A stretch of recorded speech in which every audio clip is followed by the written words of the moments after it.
하나님 앞에 우리를 드립니다. 우리는 우리를 잘 다스리지 못하고 항상 하나님의 말씀을 거역하기 쉬우며 주님을 떠나기 쉬운 존재들임을 고백합니다. 오직 우리를 다스려 주시고 우리를 인도하여 주옵소서. 예수님의 이름으로 기도드립니다. 아멘. 네, 저녁 기도에 오신 우리 성도님들을 주의 이름으로 환영합니다. 네, 오늘 장례가 있어가지고 많은 분들이 장례식에 참여하고 계십니다. 같이 한번 말씀을 보도록 하겠습니다. 오늘 말씀은 역대상 28장 1절에서 21절입니다.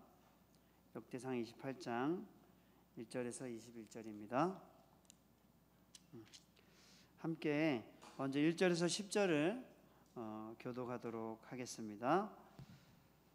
다윗이 이스라엘 모든 고관들 곧 각 지파의 어른과 왕을 섬기는 반장들과 천부장들과 백부장들과 및 왕과 왕자의 모든 소유와 가축의 감독과 내시와 장사와 모든 용사를 예루살렘으로 소집하고 이에 다윗이 일어서서 이르되 나의 형제들 나의 백성들아 내 말을 들으라. 나는 여호와의 언약궤 곧 우리 하나님의 발판을 봉안할 성전을 건축할 마음이 있어서 건축할 재료를 준비하였으나 하나님이 내게 이르시되 너는 전쟁을 많이 한 사람이라 피를 많이 흘렸으니 내 이름을 위하여 성전을 건축하지 못하리라 하셨느니라.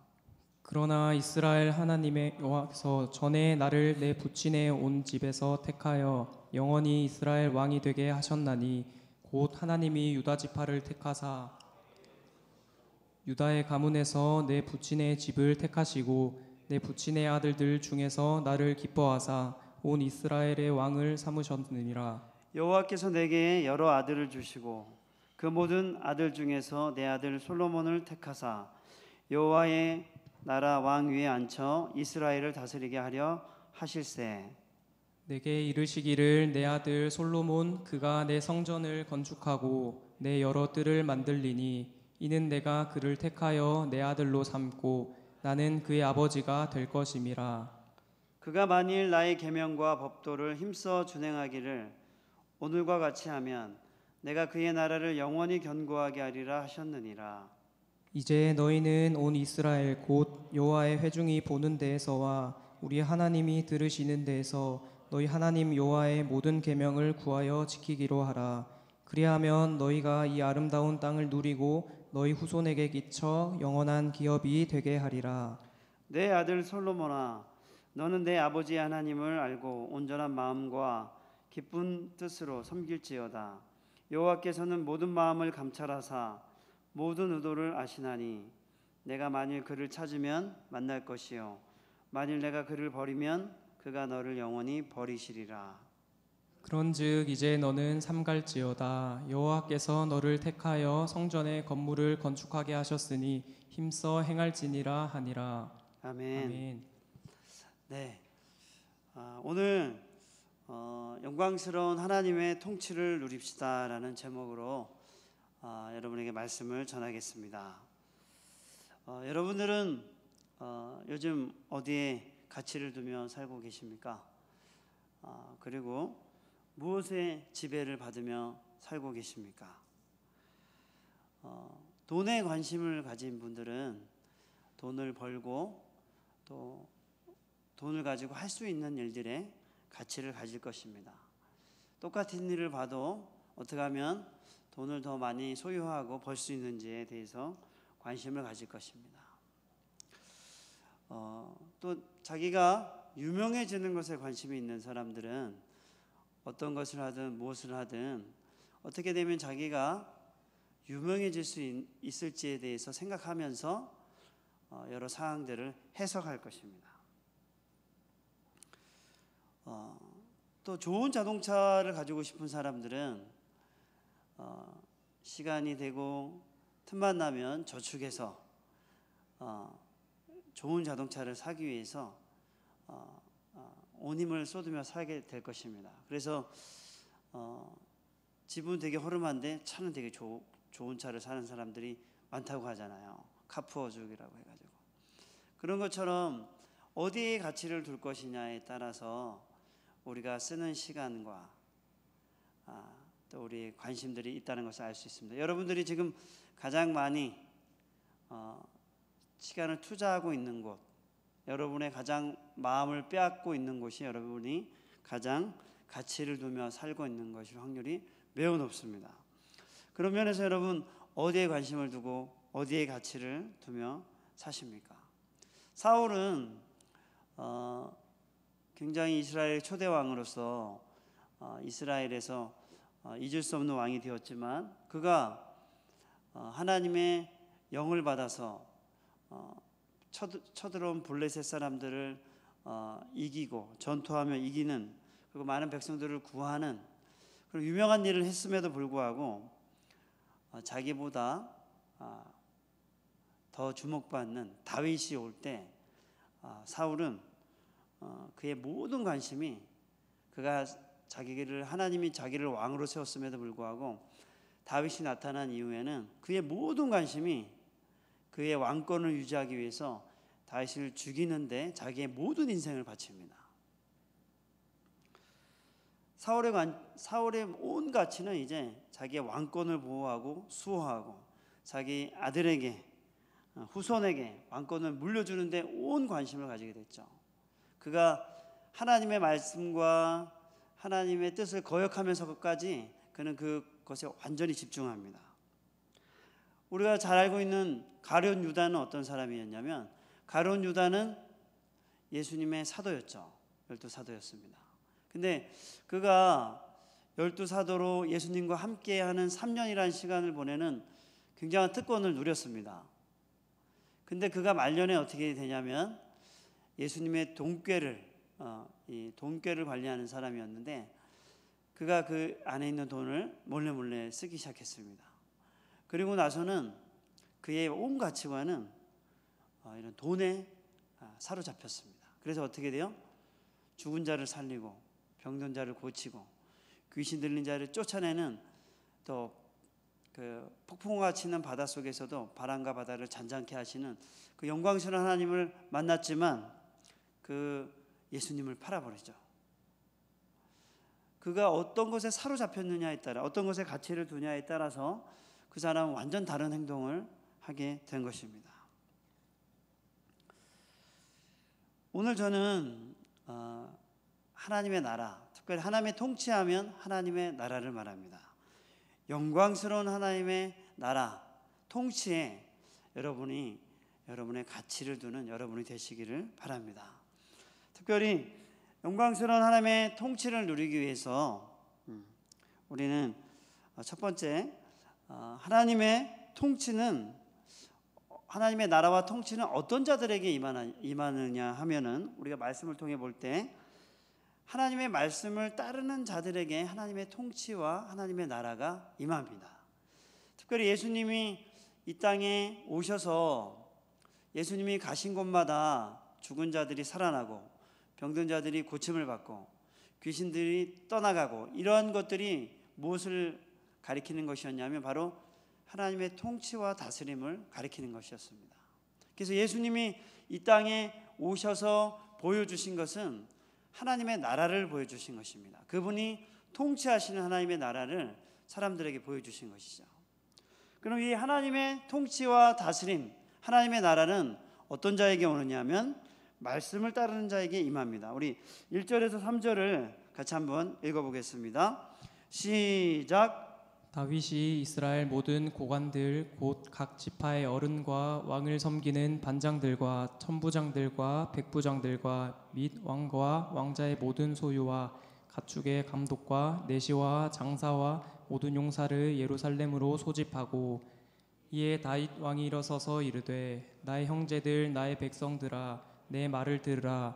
나는 여호와의 언약궤 곧 우리 하나님의 발판을 봉안할 성전을 건축할 마음이 있어서 건축할 재료를 준비하였으나, 하나님이 내게 이르시되 너는 전쟁을 많이 한 사람이라 피를 많이 흘렸으니 내 이름을 위하여 성전을 건축하지 못하리라 하셨느니라. 다윗이 오랜 시간 금과 은을 많이 모았단 말이에요. 구리를 많이 모았습니다. 그러니까 성전을 건축하기 위해서 오랜 시간 그 준비하고 있었습니다. 그런데 하나님이 다윗에게 말씀하신 거죠. 너는 피를 많이 흘렸어.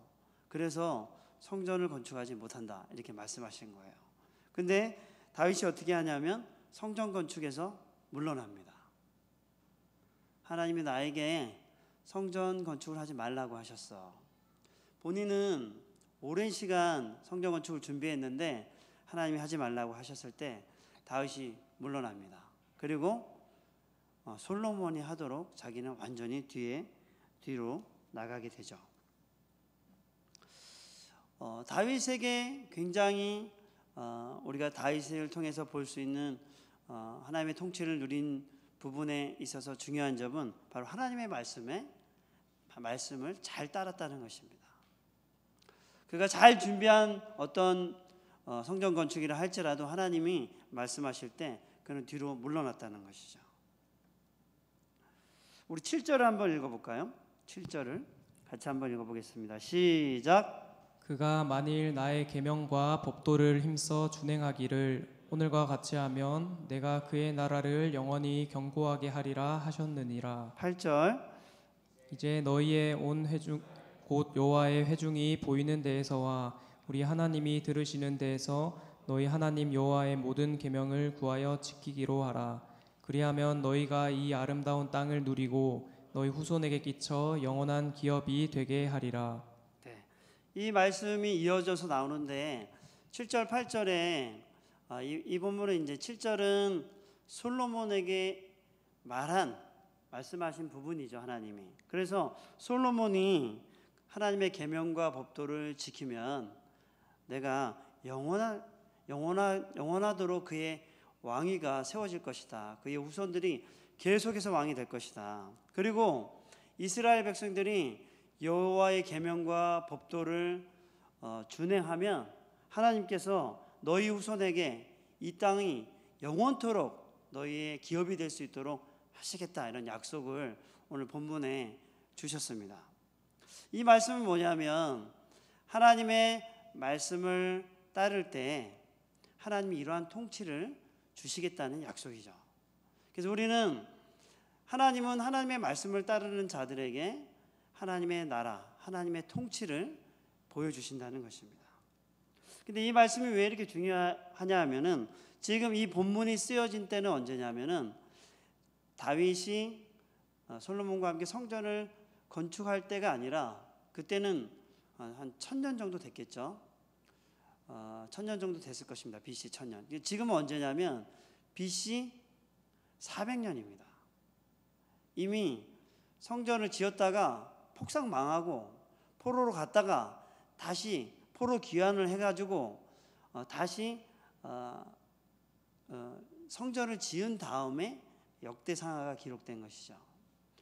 그러니까 이 사람들이 볼 때 우리가 다윗과 솔로몬 시대에 그 영광스러운 하나님의 통치와 다스림을 누렸는데 왜 우리가 바벨론과 아수르에게 멸망을 당해가지고 거기에 끌려갔다가 70년 만에 다시 돌아와 보니 유대와 예루살렘은 폐허가 되어 있고 여기서 굉장한 어려움을 당하면서 성전을 짓고 다시 정착하면서 살게 되었는데 그 이유가 무엇이었냐면 그가 오래전에 성전이라는 것이 지어졌음에도 불구하고 원래 성전은 하나님의 통치를 가리키는 것이었거든요.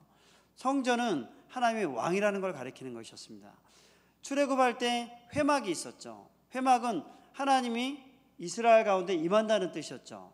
그래서 이스라엘이 가나안 땅에 정착한 이후에는 어떻게 돼요? 회막이 아니라 성전을 짓죠. 성전은 바로 이와 같이 자기 민족을 이끌어내시고 통치하고 다스리신다는 하나님의 그 나라 하나님의 통치를 가리키는 것이었습니다. 근데 다윗과 솔로몬 시대에도 그런 엄청난 성전을 지었지만 이스라엘 민족이 하나님의 말씀을 거역하고 하나님의 명령과 법도를 어기고 버리고 그렇게 살았을 때 하나님이 어떻게 하시냐면 그 성전을 부셔버리거든요. 영원토록 함께 있겠다고 약속했지만 하나님의 법도와 규례를 버렸을 때 하나님은 그 성전을 웃음거리가 되게 만들어버리고 이스라엘 민족을 그 예루살렘과 남유다에서 싹 쫓아버립니다. 그 땅이 더러워졌기 때문에 싹 쫓아버리죠. 그리고 70년이 지난 이후에 다시 이스라엘 민족이 돌아오게 하셨습니다. 그리고 그들이 다시 성전을 지은 거예요.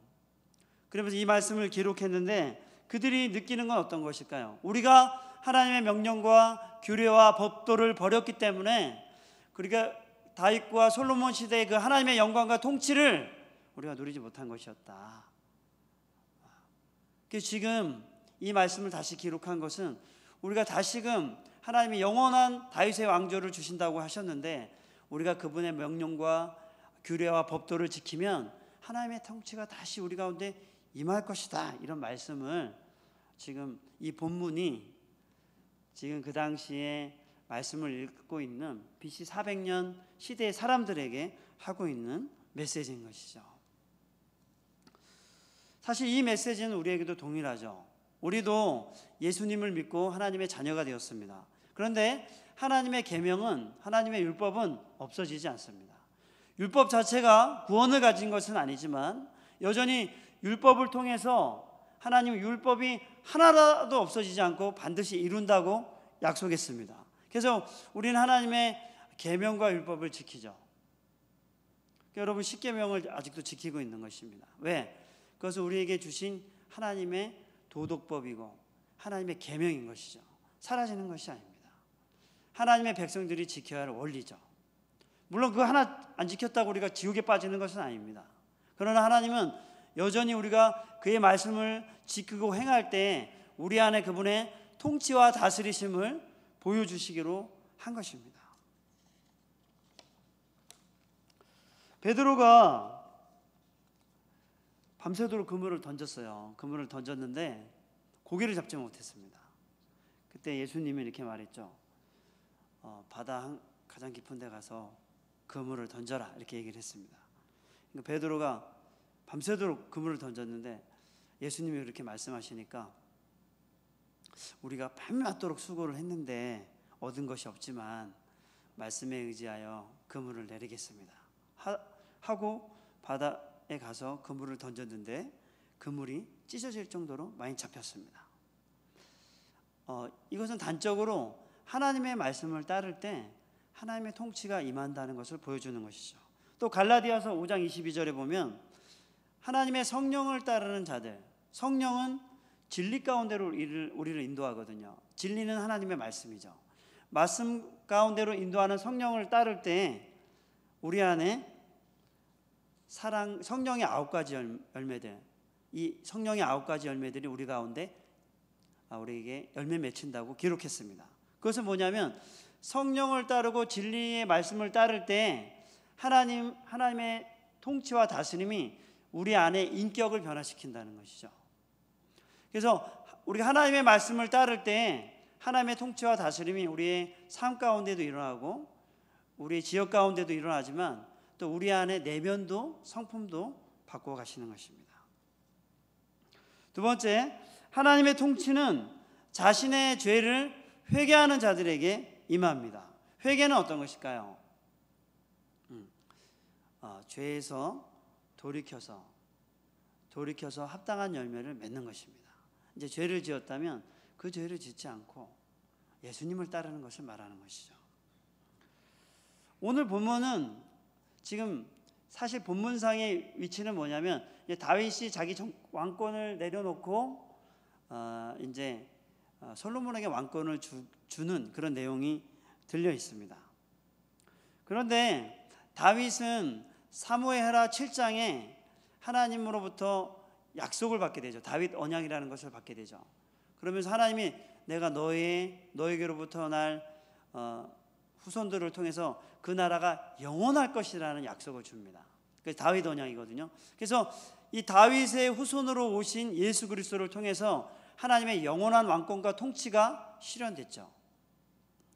그런데 사무엘하 13장에 보면 11장에 보면 어떤 일이 일어나냐면 다윗이 전쟁을 하러 장군들을 다 보내놓은 다음에 집에 있는데 저녁이 돼서 바깥에 옥상에 와 있는데 저 멀리서 어떤 여인이 목욕을 하고 있는 거예요. 다윗이 저 여자가 누구냐 물어보니까 우리아의 아내 밧세바라고 했습니다. 그래서 다윗이 그 여자를 불러와라 해서 그 여자와 동침을 합니다. 그리고 동침을 하고 그 여자가 임신을 하게 되죠. 그러니까 다윗이 어떻게 하냐면 전쟁터에 나가 있는 밧세바의 아내를 불러와라 해서 불러오죠. 그리고 나서는 술을 마신 다음에 집으로 돌려보냅니다. 그 밧세바가 있는 집으로 돌려보내죠. 그러니까 우리아가 가지 않아요. 그냥 여기서 자고 집으로 안 가요. 그 다음 날도 술을 마시고 또 집으로 가라니까 안 가요. 그러니까 다윗이 어떻게 하냐면 우리아를 전쟁터로 보내면서 요압에게 편지를 붙이죠. 싸움이 가장 격렬한 곳에서 우리아를 보내서 맞아 죽게 하라. 이렇게 편지를 딱 보내서 우리아가 전쟁이 격렬한 곳에 가서 죽게 됩니다. 그리고 그를 죽인 다음에 밧세바를 자기 아내로 부르게 됩니다. 이렇게 굉장히 은밀한 아무도 알지 못하는 그런 죄를 다윗이 딱 저질렀어요. 그런데 그 다음에 나단이 등장하죠. 선지자 나단이 하나님으로부터 말씀을 딱 받아서 당신이 중한 죄를 지었다는 얘기를 합니다. 어떤 비유를 얘기합니다. 그리고 다윗이 자기의 죄를 그때 자백을 하게 되죠. 근데 다윗이 그 자기의 죄를 자백한 이후에 버림을 받느냐? 그렇지 않습니다. 다윗이 자기의 죄를 고백한 다음에 이런 죄를 다시 짓지 않죠. 다윗이 그 이후에 죽을 때까지 이스라엘의 왕으로 있게 됩니다. 뿐만 아니라 다윗을 이어 왕이 될 솔로몬을 하나님께 주십니다. 그래서 솔로몬이 다윗을 이어서 이스라엘을 잘 다스리게 되죠. 이런 것처럼 하나님은 우리는 죄를 짓지 않을 수 있는 사람이 아닙니다. 항상 죄를 지을 수 있는 사람입니다. 항상 죄를 지을 수 있기 때문에 나에게는 소망이 없고 나는 가망성이 없고 나를 하나님이 쓰시지 못할 거라고 생각한다면 그거는 하나님의 뜻은 아닙니다. 그렇게 하는 것은 사단이 우리 마음속에 절망하게 하고 넘어지게 하는 것이죠. 오늘 본문에 보면 하나님의 뜻은 그렇지 않았습니다. 죄를 자백할 때 하나님이 그를 용서하셨다고 하죠. 하나님은 어떤 분이시냐면 우리가 자주 넘어지는 죄라 할지라도 우리가 자백할 때 우리를 용서해 주십니다. 우리를 기뻐하십니다. 만약에 베드로가 예수님을 배반하잖아요. 너가 나를 3번이나 배반할 거야 라고 얘기했는데도 베드로가 그렇게 하잖아요. 근데 예수님이 어떻게 하죠? 베드로를 만나죠.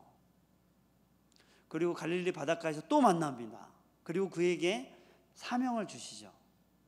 네가 나를 사랑하느냐 하면서 사명을 주십니다. 그러니까 하나님은 우리의 연약함과 우리가 죄를 지을 수밖에 없다는 것을 아십니다.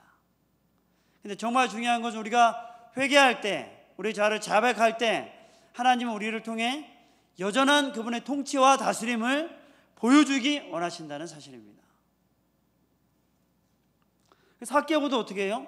세리로서 많은 사람들의 재산을 탈취해서 로마에 넘겨주고 원래 넘겨줄 세금보다도 더 많이 걷어가지고 자기가 부자가 된 사람이잖아요. 세리는 세리장이었습니다. 근데 예수님이 삭개오를 만나러 왔을 때 삭개오가 이렇게 말하죠. 내가 다른 사람의 재산을 더 많이 거뒀다면 5배나 갚겠습니다. 하고 바로 회개를 해버리죠. 그러니까 예수님이 오늘 이곳에 하나님의 구원이 임했다 이렇게 얘기를 하지 않습니까? 하나님은 회개하는 자를 기뻐하십니다. 우리가 넘어지고 실수할 수 있지만 반복해서 죄를 지을 수 있지만 하나님은 우리에게 정말로 원하시는 것은 돌이키는 것이었습니다. 회개하는 것입니다. 이스라엘이 왜 멸망했냐면 그들이 성전을 지었지만 그들이 죄에서 돌이키지 않았습니다. 십자가상의 강도는 어떻게 됐죠? 십자가상의 강도는 십자가에 매달려 있으면서 이렇게 말했죠. 당신의 나라에 임하실 때 나를 기억하십시오 라고 얘기하죠. 예수님이 오늘 내가 나와 함께 낙원에 있을 것이다 이렇게 말씀하셨습니다. 그가 그를 용서하신 거죠. 그 죄를 용서하신 것입니다. 이처럼 우리가 진정으로 회개하고 용서를 구할 때 하나님 우리에게 다시금 하나님의 통치를 주십니다. 이제 적용하겠습니다. 사랑하는 여러분, 우리는 살아가면서 얼마나 죄를 많이 짓고 내 마음대로 살아가는지 모릅니다. 그렇죠? 하나님의 통치를 원하죠. 하나님의 통치를 간절히 원합니다. 그런데 예수님이 뭐라고 얘기하죠? 예수님이 그 기도하러 갔을 때 이렇게 얘기하죠. 제자들에게, 너희가 한시라도 나와 함께 깨어서 기도할 수 없냐? 마음은 원이지만 육신이 약하다, 이렇게 얘기를 하시죠. 우리 하나님의 말씀을 따르고 싶어 하죠.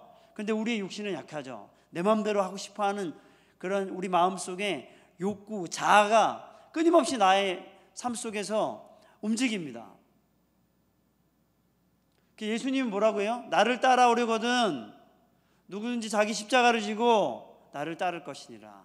자기를 부인하고, 이 말은 뭐냐면 자기를 부인하고 자기 십자가를 지고, 이 말은 자아를 십자가에 못 박고 자아를 부인하고 자아를 죽이고 그리스도를 따르라는 것이죠.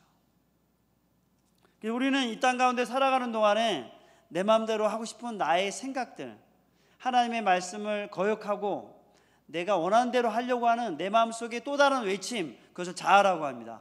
그런 자아가 우리 마음속에 날마다 우리에게 말하죠. 그렇게 하지 마, 네 마음대로 해. 자꾸 그렇게 하나님의 말씀 따르면 너 자유가 없다, 이러면서 우리 마음속에 하나님의 말씀을 따르지 않으려고 하는 생각들을 많이 불어넣죠. 근데 우리는 이런 자아를 따르는 사람이 아닙니다. 예수를 믿는 사람은 자아를 따르는 사람이 아니라 그리스도를 따르는 사람입니다. 그러므로 여러분, 하나님의 통치와 다스림을 누리기 위해서 날마다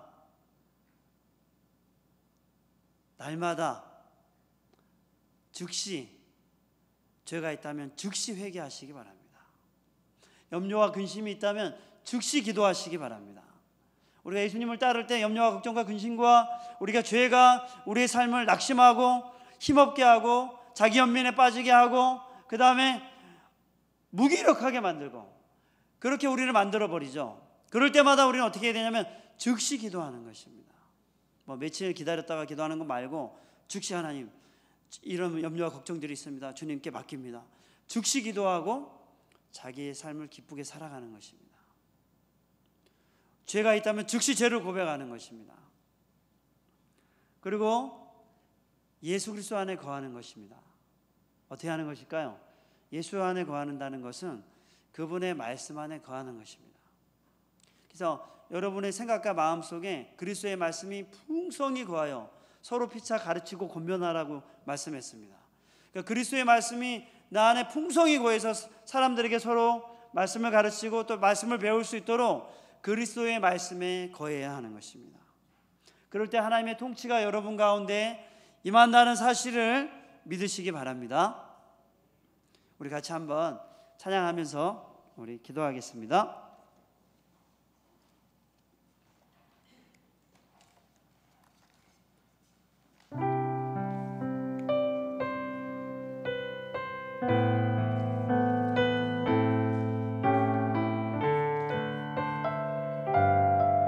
우리 다 같이 일어나서 찬양할까요?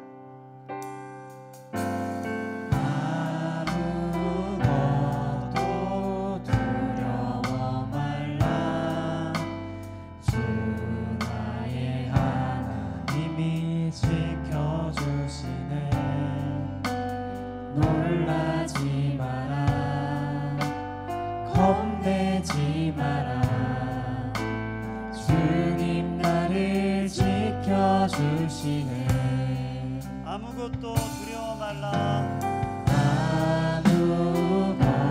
아무것도 두려워 말라. 주 나의 하나님이 지켜주시네.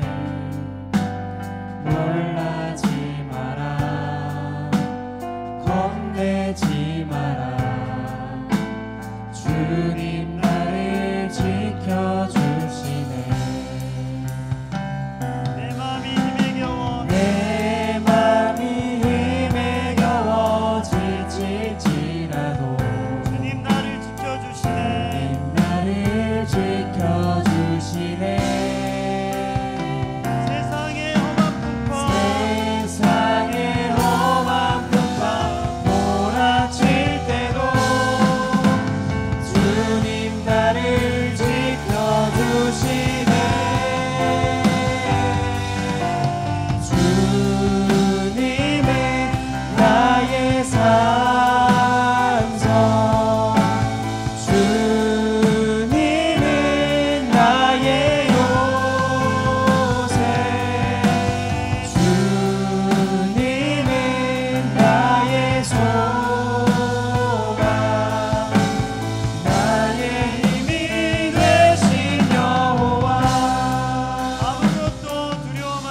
기도하겠습니다. 이 시간 기도할 때 하나님,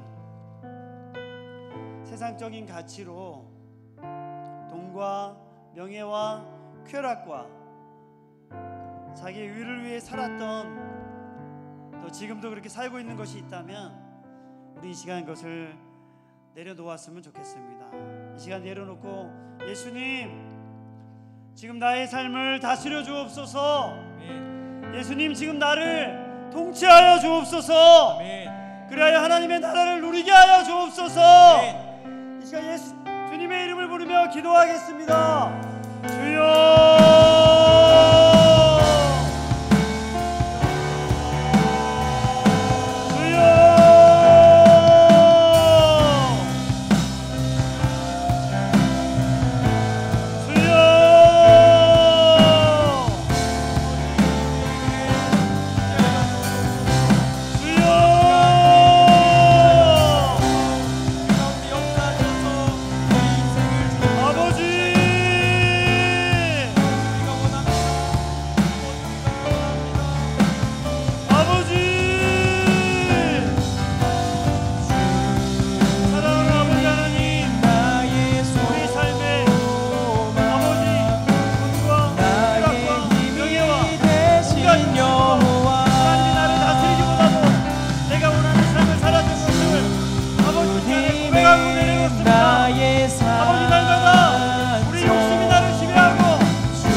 아버지 하나님, 주님을 찬양합니다. 우리가 이 땅에 살아가는 동안에 얼마나 우리가 세상적인 욕심과 육체의 정욕을 따라 사는지 모릅니다. 그러므로 이스라엘 민족이 성전을 짓고 나서 멸망을 당한 것처럼 하나님, 그들이 영광스러운 하나님의 통치 대신에 멸망의 길을 걸었음을 고백합니다. 하나님이 예수 그리스도를 통해서 우리를 구원하시고 하나님의 자녀 삼아 주셨는데, 우리가 아버지 하나님의 통치를 누림으로 이 세상의 빛과 소금으로 하나님의 영광을 드러내는 자로 살아갈 수 있도록 우리를 다스려 주옵소서. 아멘. 우리를 지배하여 주옵소서. 아멘. 하나님 안에 다른 것들이 우리를 지배하지 못하도록 날마다 버리게 하여 주옵소서. 아멘. 그래 하나님의 영광을 누리는 하나님의 백성 되게 하여 주옵소서. 아멘. 예수님의 이름으로 기도드립니다. 아멘. 아멘.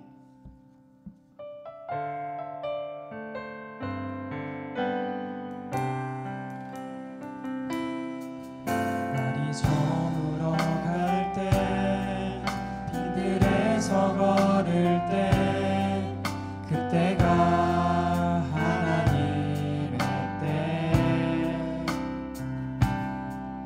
내 힘으로 안 될 때, 빈손으로 걸을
우리가 함께 우리 행복 모임을 위해 기도하면 좋겠습니다.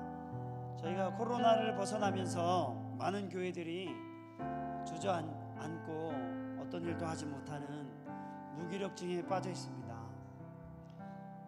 사람들은 더 고독하고 단절되어 있어서 이웃집과 교제하지 않으려 하고, 또 스마트 기기나 이런 IT 매체를 통해서 많은 사람들이 방 안에서도 전혀 외롭지 않게 살아가려고 발버둥치고 있습니다. 이 시간 기도할 때 하나님, 사람들이 참된 사랑과 관계를 목말라 하고 있고 진리를 목말라 하고 있습니다. 행복 모임을 통해서 이웃의 복음과 사랑을 증거하게 하여 주옵소서. 아멘. 행복 모임이 열릴 때마다 하나님 성령이 강력하게 역사하여 주옵소서. 아멘. 사람들이 복음을 듣고 사람들의 섬김을 통해 예수님을 알게 하여 주옵소서. 아멘. 이 시간 우리 주님의 이름을 부르며 기도하겠습니다.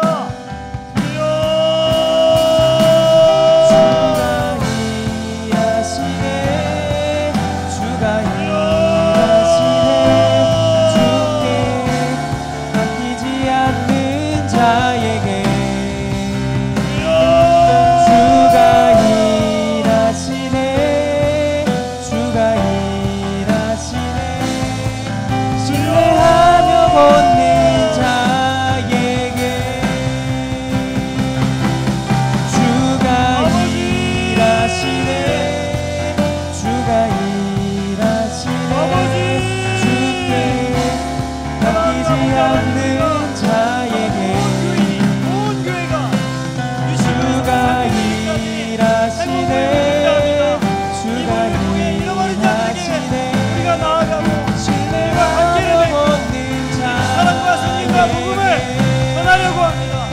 이 모임이 아버지가 성령이 강력하게 역사하여 주옵소서. 주가 우리 주위에 우리가 관계 맺고 있는 사람들의 마음속에 그들의 마음을 무르려 주옵소서.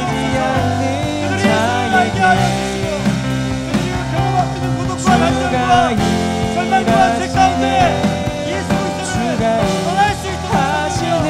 강력하게 역사하여 신뢰하며 걷는 이 지역과 하얀 자에게 지역에 잃어버린 자들이 주가 나오게 하여 주옵소서. 일하시네. 이가여 초대교회 주가 수많은 잃어버린 자들이 돌아왔던 것처럼 우리 교회가 온 성도들이 이제 사람들을 만나고 사람과 관계를 맺고 그들과 교제하며 사랑과 복음을 전하는 일에 담대하게 아버지 사용될 수 있도록 우리를 사용하여 아버지를 찬양합니다. 전능하신 아버지를 사용하여 주옵소서. 사랑하는 하나님 아버지, 주님께서 땅끝까지 복음을 증거하라고 하셨습니다. 아버지, 코로나 이후에 이제 많은 교회들이 주저앉고 복음을 전하지 못한 채로 앉아있음을 고백합니다. 이제 저희 교회가 신량과 하영 지역에 행복 모임을 열고 사람들을 만나고 교제할 텐데 하나님, 온 성도들이 새로운 사람을 만나게 하여 주옵소서. 사람들과 교제하게 하여 주옵소서. 아멘. 사람들과 관계를 만들어가게 하여 주옵소서. 아멘. 그곳에 관심과 사랑과 복음이 흘러가게 하여 주옵소서. 아멘. 사람들을 묶고 있는 두려움과 걱정 속에 성령이 그들의 마음을 열어주시옵소서. 아멘. 그리하여 아버지 행복 모임을 통해 복음과 사랑이 전해지며 많은 영혼들이 주께로 돌아오는 성령의 역사가 일어나게 하여 주옵소서. 아멘. 예수님의 이름으로 기도합니다. 아멘. 아멘.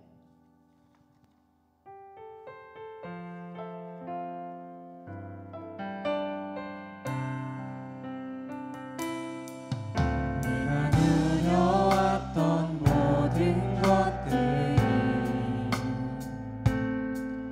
내가 지나왔던 모든 시간이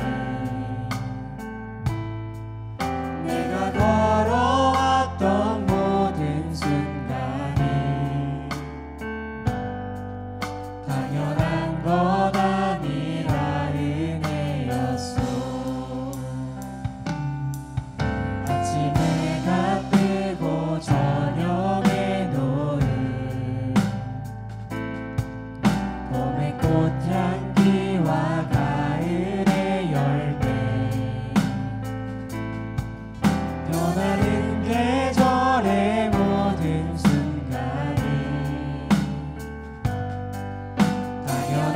것 아니라 은혜였소.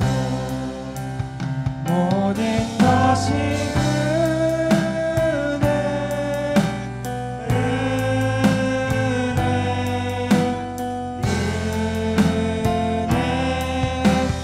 한없는 은혜.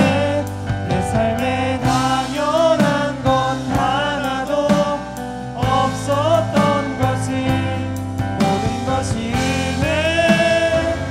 은혜였소. 모든 것이 은혜. 모든 것이